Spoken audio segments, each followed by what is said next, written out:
Bonjour à toutes et à tous. Aujourd'hui, on se retrouve pour parler des prévisions de vente. Les prévisions de vente, il faut savoir que c'est utile avant la création de l'entreprise, quand vous êtes en train de monter votre business model, donc c'est-à-dire en train d'étudier est-ce que votre entreprise va fonctionner ou pas. C'est très utile notamment pour aller chercher des financements auprès d'investisseurs potentiels, mais les prévisions de vente sont aussi très utiles au cours de la vie de l'entreprise pour aller faire de la prévision notamment de budget.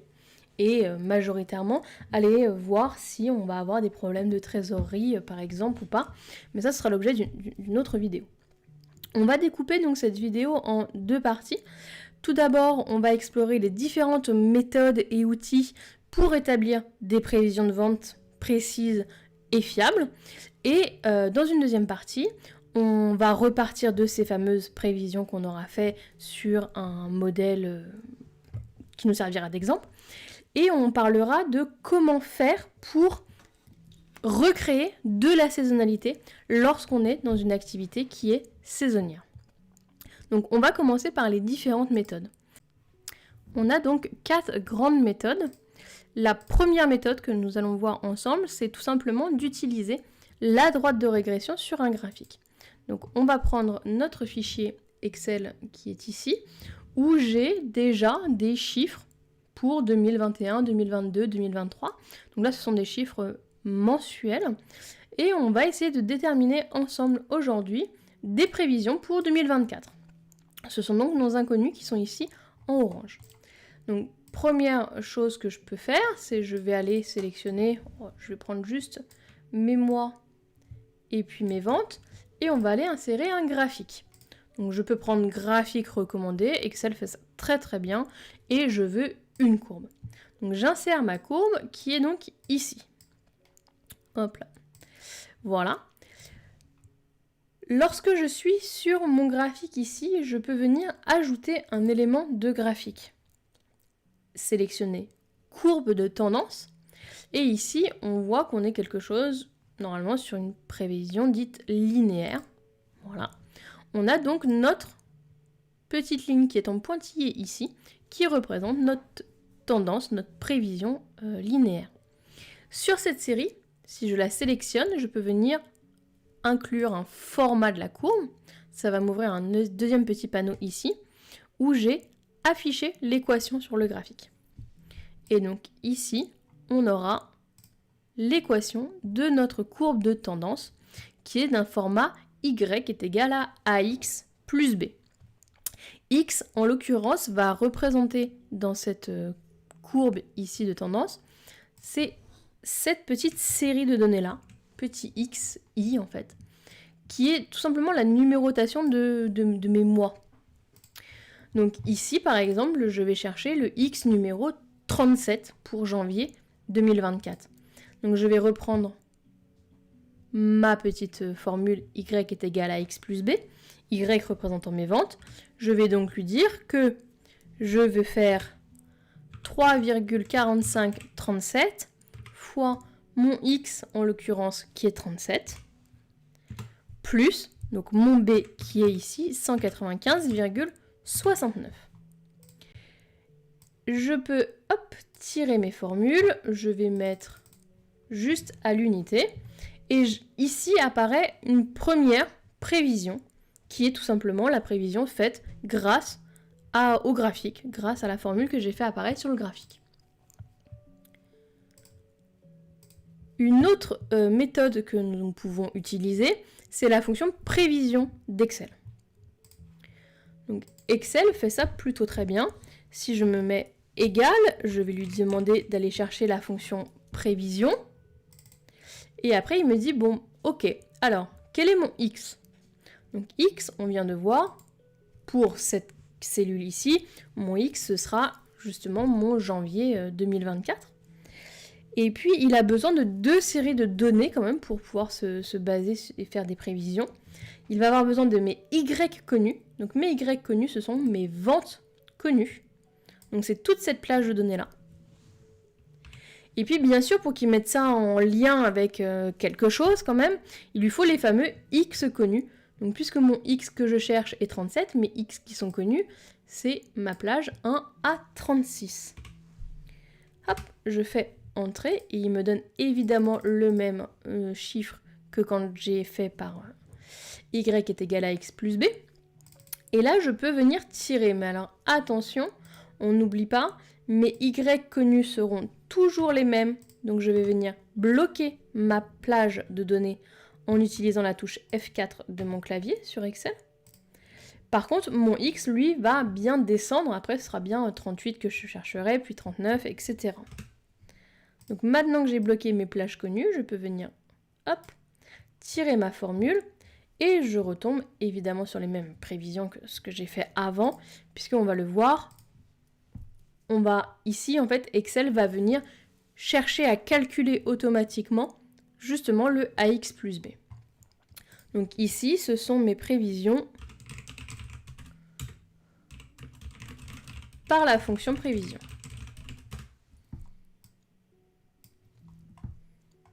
Donc ça, c'était la deuxième méthode. On va le mettre en vert, allons-y. Très bien. Et donc, comment fonctionne cette méthode prévision, enfin, comment la fonction prévision d'Excel fonctionne? Elle utilise en fait la méthode des moindres carrés. Donc, la méthode des moindres carrés, on peut aussi venir la faire de façon manuelle, nous-mêmes. Elle est juste un tout petit peu plus longue à faire. Il va falloir faire plusieurs calculs. Donc, on va toujours chercher y est égal à ax plus b. Ça, ce sera toujours la formule que l'on cherche, qui nous est donnée ici, mais imaginons, nous ne l'avons pas. Et donc là, il va falloir aller calculer a. La formule de a, c'est la somme des xi, yi, divisé par la somme des xi au carré. Et donc là, vous voyez, j'ai bien écrit xi et yi en majuscule, ce qui ne sera pas la même chose que nos petits x et nos petits y. En l'occurrence, xi, grand xi, finalement, c'est le rapport à la moyenne de nos xi. Donc il va falloir venir calculer ici la moyenne de nos xi, notre plage qui est connue. Je peux tirer sur le côté parce que j'aurai besoin aussi de la moyenne des petits yi. Et donc ici, on est sur notre écart à la moyenne. Donc l'écart de ça par rapport à ma moyenne. Ici, la moyenne sera toujours la même cellule. Donc je viens bloquer avec F4. Et je peux venir tirer mes formules. YI, c'est le même principe, ça va être l'écart entre mes ventes sur le mois de janvier 2021 par rapport à ma moyenne des ventes totales sur les 3 années.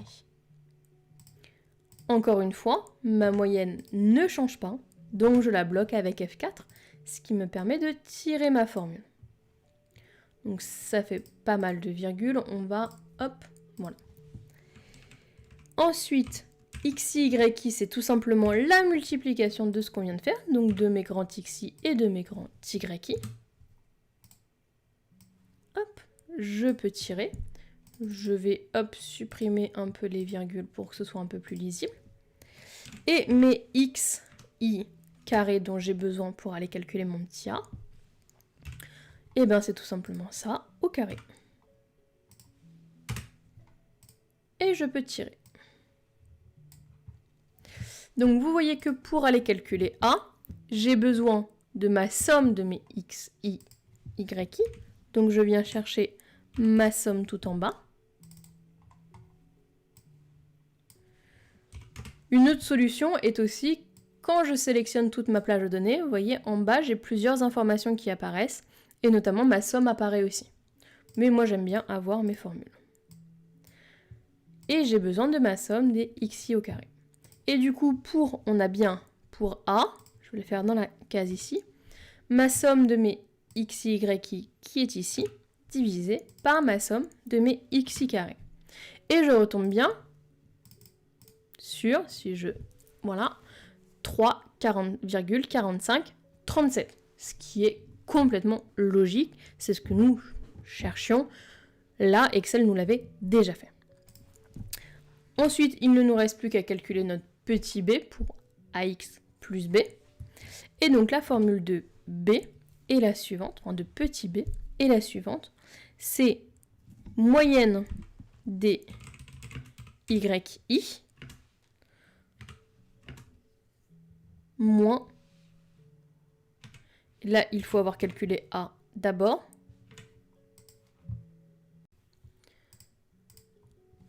fois la moyenne des xi, petit xi.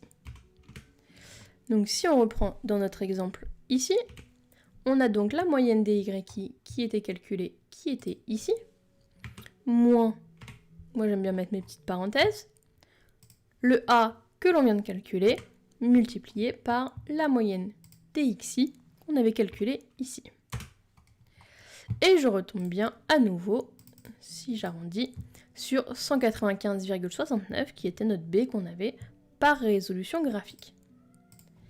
Maintenant, je peux donc faire mes prévisions par la méthode des moindres carrés, qui revient exactement à faire la formule qu'on avait fait ici, sauf que cette fois-ci, au lieu de venir prendre les chiffres sur le graphique, je viens chercher mon A que j'ai calculé ici, donc par mon X qui est toujours ce que je cherche ici, plus mon B que j'ai calculé ici. Je vais donc bloquer mon A et mon B qui eux ne vont pas changer. Et je vais pouvoir tirer ma formule. Je vais pouvoir lui mettre une autre couleur, en rose par exemple. Et je vais pouvoir, hop, venir arrondir. Ce qui serait intéressant de regarder, c'est par contre en remettant un petit peu de décimale, qu'on a des tout petits écarts. Ça se joue à pas grand chose. Mais forcément, en venant ici prendre des chiffres qui sont donc des chiffres calculés concrètement et non pas juste un chiffre lu, on est quand même sur des choses qui sont un tout petit peu plus précises. 476 pour 477, 837 pour 838. Mais vous voyez que la différence est vraiment infime et la résolution, enfin le calcul en prenant juste les chiffres du graphique sont largement suffisants. Une dernière méthode existe, c'est la méthode par les moyennes mobiles. Donc la moyenne mobile, l'idée va être de venir utiliser plusieurs données, donc données de vente, et de venir les mettre, on va dire, au milieu, en tout cas d'en faire une moyenne. Donc soit on peut faire une moyenne mobile d'ordre 3, dans ce cas-là je vais prendre ces 3-là. On voit ici que la moyenne ce serait 175, je le mettrai ici, et je descendrai, ou je peux faire par 4. En général, c'est un petit peu plus précis quand vous utilisez une moyenne mobile d'ordre 3. Généralement, une moyenne mobile d'ordre 3 s'utilise notamment quand on a une prévision qui est mensuelle, et on est plutôt sur une prévision, une moyenne mobile d'ordre 4, en prenant 4 données, quand on est sur du trimestriel. Ici, on va donc faire une moyenne d'ordre 3, qu'on se place au centre des 3 données dont on fait la moyenne, et on va venir descendre, ce qui va glisser les choses.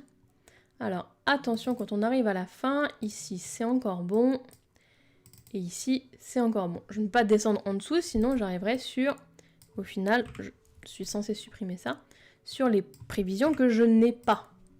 Justement. Alors ici, on va aller venir, hop, faire des petits arrondis. On va faire à l'entier uniquement, ce sera largement suffisant. Comment est-ce qu'on va utiliser du coup ces moyennes mobiles-là? De la même façon que dans la méthode des moindres carrés. Donc en venant calculer une moyenne de nos xi. Si je fais pas le égal avant, ça marche pas. Voilà. Mais attention, on va prendre les XI uniquement là où j'ai une moyenne mobile. Donc ici, je ne vais pas prendre 1 à 36 comme avant, mais bien 2 à 35. Et je vais venir prendre une moyenne des YI, mais les YI ne sont plus nos ventes réelles, mais nos moyennes mobiles que l'on vient de calculer. Voilà, donc j'ai bien ici mes deux informations, mes deux moyennes. Et je reviens chercher ma fameuse équation y est égal à ax plus b. Donc j'ai à nouveau besoin de venir calculer a et de venir calculer b. Les formules restent les mêmes. J'ai donc besoin de calculer mes grands xi, de calculer mes grands yi, de calculer mes xi, yi et mes xi au carré.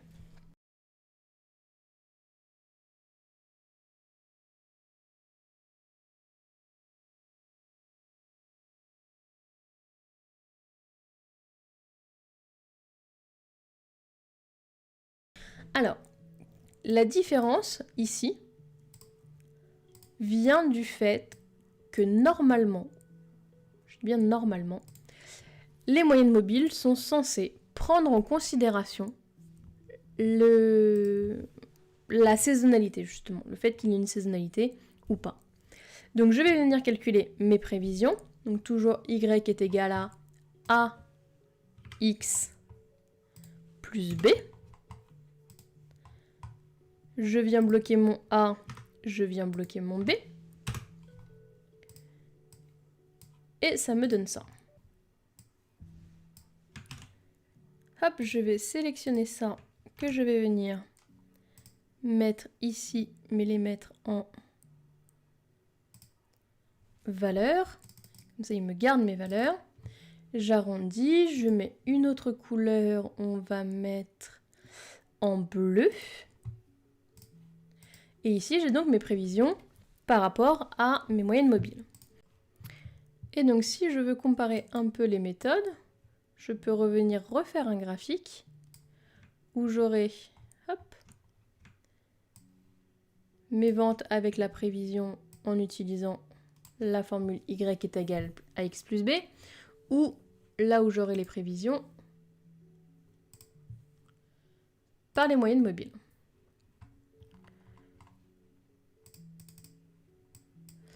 Et donc, on voit ici, si on agrandit un tout petit peu, qu'on a donc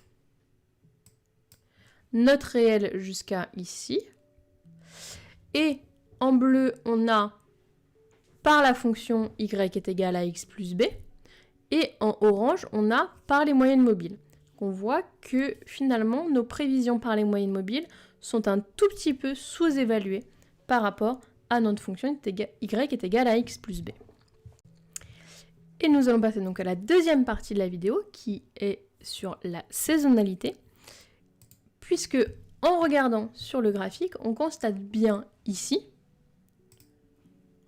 que ce n'est pas du tout ressemblant à ce qu'on a pu avoir comme données précédemment. En l'occurrence, il y a plusieurs façons de constater si nos données, nos ventes sont saisonnières ou pas. Première solution, c'est d'aller regarder un petit peu juste nos données brutes et de se dire ok, donc effectivement, je vois que en janvier, ça augmente progressivement et je vois qu'à partir de janvier 2022, c'est à nouveau, on est redescendu entre décembre et janvier, etc. C'est une première façon de voir. Deuxième façon, c'est d'aller faire le graphique et là, on le voit très clairement par rapport à la forme du graphique. Troisième solution, c'est de calculer un coefficient de corrélation. Donc la formule existe dans Excel et il a besoin d'informations. Qu'est-ce que je suis en train de regarder? Je suis en train de regarder mes X, donc ma temporalité, par rapport à mes Y, mes ventes. Et là, je tombe sur un coefficient de corrélation qui est, si je réduis un tout petit peu, de 0,61. Plus notre coefficient de corrélation est éloigné de 1 et proche de 0,5, plus on va considérer qu'on a un écart à la moyenne, à la tendance. En fait, notre petit coefficient de corrélation, il va mesurer l'écart entre notre droite, qui est ici en pointillé, et notre donnée réelle. Et il va faire l'accumulation de tout ça. Et là, il nous dit que, effectivement, on n'est pas du tout proche de cette droite. Ce qui veut bien dire qu'on a, a priori, une saisonnalité. Ça veut dire qu'on a des écarts qui sont importants par rapport à la tendance, par rapport à la droite. Et donc, une fois qu'on sait ça, il va falloir venir corriger nos prévisions pour ne pas, justement, avoir quelque chose comme ça. Vous voyez bien que nos prévisions ici, on ne va pas forcément pouvoir y croire beaucoup. Coefficient de saisonnalité. Donc le coefficient de saisonnalité, c'est quoi? Ça va être justement d'aller calculer l'écart que l'on a entre notre tendance et notre donnée réelle observée. Donc pour ça, en fait, on a besoin de faire notre fonction, moi je vais utiliser la fonction prévision, qui est la fonction très simple, sur l'intégralité de nos données, même les données d'avant qu'on a déjà en fait. Et l'idée va être de dire, ouais, mais quel est le rapport entre justement ma valeur tendance et ma valeur observée? Donc là, on voit qu'on est à 0,75. On est en dessous. Donc je m'arrête que sur les choses qui sont réelles. Voilà. Et donc là, on se retrouve avec plusieurs coefficients donc, qui nous donnent à chaque fois l'écart qu'on a par rapport à notre fameuse tendance. Sauf que nous, on veut pouvoir venir en fait corriger cette donnée-là. Et là, on a beaucoup trop de coefficients. Donc on a besoin de venir calculer un coefficient moyen. En fait, on va l'appeler CIM quand le coefficient c'est CI. Et donc CIM, ici, puisqu'on a des données qui sont mensuelles, on va le calculer par mois. Mais du coup, par mois, ça veut bien dire pour le mois de juillet. Donc je vais venir faire une moyenne, il faut bien que entre mon coefficient du mois de janvier 2021, le coefficient du mois de janvier 2022 et le coefficient du mois de janvier 2023. Je fais ça pour tous les mois. Et là, je me retrouve avec des coefficients, je peux un petit peu agrandir, mensuels justement, d'où le petit m. Et je vais donc pouvoir utiliser ces coefficients-là pour venir corriger mes prévisions ici. Donc ma prévision corrigée, ça va être pour janvier mon 323 par le coefficient moyen de janvier. Pour février, ça va être 327 par le coefficient de février. Ici, on ne prévoit que sur l'année 2024. Attention, si vous voulez prévoir sur l'année 2025, il ne faudra pas tirer les cellules, il faudra bien revenir sélectionner notre coefficient moyen de janvier, etc. Et donc là, on a des prévisions qui sont corrigées. On va juste remettre le réel ici. Et là, on va venir faire notre nouveau graphique. Donc je vais reprendre mes données réelles et mes prévisions avec la fonction prévision non corrigée. Et je vais prendre avec les prévisions, cette fois-ci, corrigées de la saisonnalité. Je réinsère un graphique en forme de courbe. Et regardons ce que ça nous donne. Donc en bleu, on avait nos prévisions de tout à l'heure qui étaient pas top.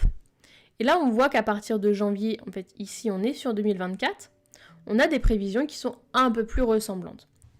Et voilà comment on fait des prévisions de vente.